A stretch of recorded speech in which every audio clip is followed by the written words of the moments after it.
When we go to the grocery store, it feels like the real inflation costs are much higher than what is reported to us. In our last video, we explained how CPI is calculated. In case you missed it, we'll drop a link in the description below. But the CPI numbers are only part of the story. Welcome back to Economics Made Simple.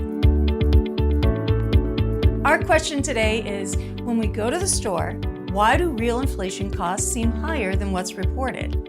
To answer that question, we have Clint Dahl. Clint, why does inflation almost always seem higher than what's reported? If it feels like inflation is higher to you than what is reported, you're not alone. Many people feel as if the inflation numbers are higher than what the government reports in the CPI. The main issue is that the goods and services measured must be calculated by the BLS, or Bureau of Labor and Statistics. This leads to two main problems. First, many people feel as if the government manipulates the inflation data to get a number that they want rather than what it actually is.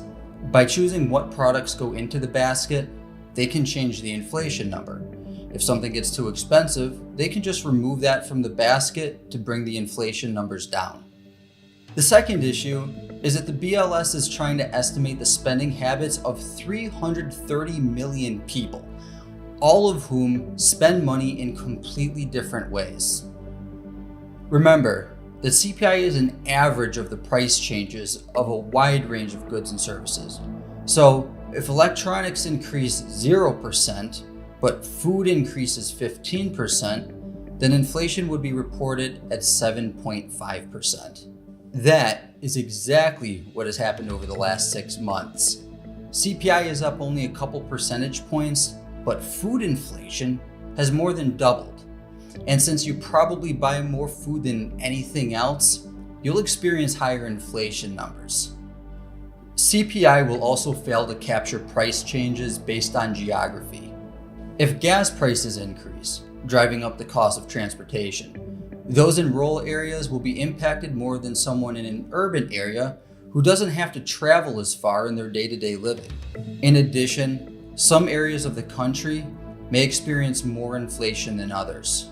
Those are some of the reasons why inflation may feel higher than what is reported.